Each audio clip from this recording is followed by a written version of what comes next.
సరే, ఈ రోజున కూటమి ప్రభుత్వం ఏర్పడిన తర్వాత ఒకవైపు అమరావతి, మరోవైపు పోలవరం, అలాగే సాక్షాత్ ఐఏఎస్ ఆఫీసర్లను కూడా పిలిచి ఎక్కడా కూడా పేదరికం అనేది ఉండకూడదు, మీరందరూ కూడా పేదవాళ్ళ దగ్గరికి వెళ్ళి వాళ్ళలో ఉన్న స్కిల్స్ గురించి కొంత మీరు డేటా తీసుకుని ఎక్కడికక్కడ సమీక్షలు చేస్తుంటే, మరోవైపు జగన్మోహన్ రెడ్డి గారు మాత్రం నాకు 900 మంది సెక్యూరిటీని కల్పించండి, లేకపోతే గతంలో మాజీ సీఎంగా ఉన్న వ్యక్తికి నాకు సెక్యూరిటీ కల్పించండి అని ఒకవైపు, నాకేదో ప్రాణహాని ఉందని ఇంకోవైపు, అసలు ఈయన అసెంబ్లీకి వచ్చి ఏదైనా మాట్లాడడం కానీ లేకపోతే ప్రజా సమస్యల మీద ఏదైనా ప్రశ్నించే పరిస్థితి లేకుండా నాకు సెక్యూరిటీ కల్పించండి అని అడగడాన్ని ఎలా చూడాలంటారు? ఏంటి అసలు ఏం జరుగుతుంది? అసలు జగన్మోహన్ రెడ్డికి ఓడిపోయిన తర్వాత కొంచెం మైండ్ పోయిందండి.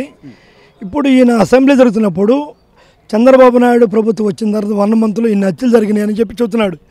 ఎక్కడైనా నిరూపించమని చెప్పి మా హోమ్ మినిస్టర్ గారైన వంగలపూడి అనిత గారు ఛాలెంజ్ చేశారు.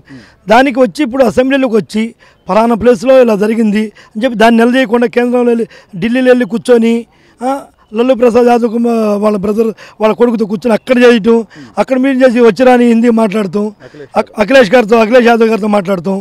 ఇక్కడ నీకు ఏదైనా ఉన్నప్పుడు సమస్య ఉంది, మేము వచ్చి కూడా కనీసం 2 నెలలు కాల.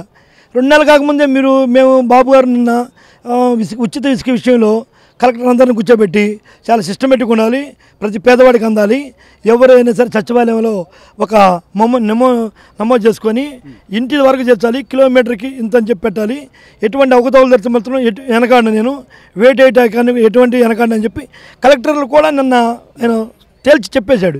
ఎక్కడైనా సరే అవకతవలు జరిగి తప్పులు జరిగితే మాత్రం నేను ఒప్పుకోను, గత ప్రభుత్వంలో చాలా జరిగినాయి, అవన్నీ ఇప్పుడు రిటిఫై చేసుకోవాలి, చాలా టైం పడుతుంది, మీరు చాలా కట్టుకోవాలని చెప్పి నిన్న చంద్రబాబు నాయుడు గారు స్పష్టంగా చెప్పారు, ముఖ్యమంత్రి గారు. సో అంటే కేవలం 2 నెలల వ్యవధిలోనే ఆర్థిక విధ్వంసం జరిగిపోయింది, ఇక్కడ ఏదో అరాచకాలు జరుగుతున్నాయి. ఆయన చెప్పినట్టుగా ఏదో 36 హత్యలు అంటే మీడియా వాళ్ళు ఆ 36 ఎవరిని అడిగినా కూడా సమాధానం చెప్పకుండా దాటవేసే ధోరణి. అసలు ఆ సమాధానం వాళ్ళ మాజీ మంత్రులు కానీ మాజీ సీఎం గారు కానీ ఇక్కడ జరిగిందని చెప్పలేకపోతున్నాడండి. వినుకొండ వెళ్తుంటే జనాలు లేరండి. అసలు అక్కడ ఇద్దరు వైసీపీ వాళ్ళు జరిగింది, అది టీడీపీ అని చెప్పి పార్టీ పిలుస్తున్నారు. ఏంటంటే ఎక్కడ ఏం జరిగింది సరే మన పార్టీ పూసేసి దాన్ని హైలైట్ చేస్తున్నారు. ముందు నీకు అసెంబ్లీలో కార్యక్రమం ఉన్నప్పుడు అసెంబ్లీలోకి వచ్చి నువ్వు మాట్లాడి పలానా చోట జరిగిందని చెప్పి, అసలు మేము వచ్చింది 2 నెలలు అవుతుందండి.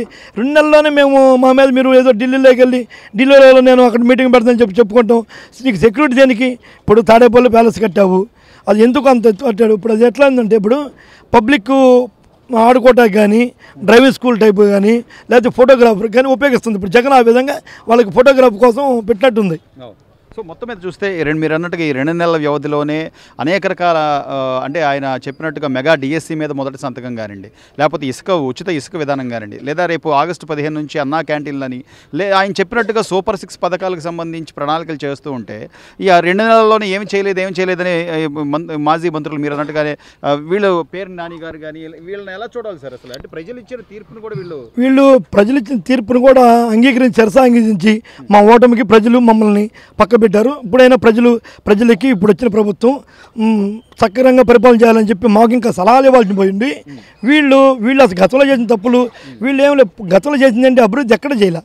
బాబు గారి మీద టీడీపీ నాయకుల మీద లేనిపోయిన కక్షలు కట్టి వాళ్ళని కేసులు పెట్టి నీ ప్రభుత్వంలో చంద్రయ్య గారిని మరి డాక్టర్ సుధాకర్ గారు కానీ ఎంతోమంది నడి రోడ్లు జరిగితే అప్పుడు అసలు మీ వాయిస్ ఎక్కడికైంది? మీ మినిస్టర్లు కానీ కనీసం నువ్వు ఏ కుటుంబమైనా సరే పరామర్శించావా? మా బాబు గారు ప్రతి ఒక్క నాయకుడి దగ్గర కార్యక్రమంకి వెళ్ళి భుజాన్ని బట్టి పాడిబట్టి నేనున్నాను మీకు అండగా అని చెప్పి భరోసా ఇచ్చాడండి. ఈరోజు నువ్వు నీ కార్యకర్తలకు కానీ మీ నాయకులకు కానీ ఎవరికైనా సరే భరోసా ఇచ్చావా? నీ నాయకులు నీ దగ్గర చేసిన వాళ్ళు కేతిరెడ్డి గారు చెబుతున్నాడు, మీరు మా ఎస్టీ మా బీసీ మా ఎస్టీ అని చెప్పావు, ఏరి మరి మైనార్టీలు అన్నారు, ఏరి మీ మన వాళ్ళందరూ ఎవరే సార్ నీకు ఓట్లు ఇంకా తెలుసుకోమని చెప్పి కేసిరెడ్డి స్వయాన ఆయన ఎమ్మెల్యే చెబుతున్నాడండి. ఈరోజు అసలు 11 కూడా వచ్చే పరిస్థితి లేదండి. 11 కూడా మాకు పోయింది, తక్కువ మెజార్టీతో పోయింది. 11 కూడా వచ్చే పరిస్థితి లేదు. పులివెందుల్లోనే నీ సొంత గ్రామంలోనే నీకు ఎదురైంది, అక్కడ నీ మీద తిరగబడ్డారు.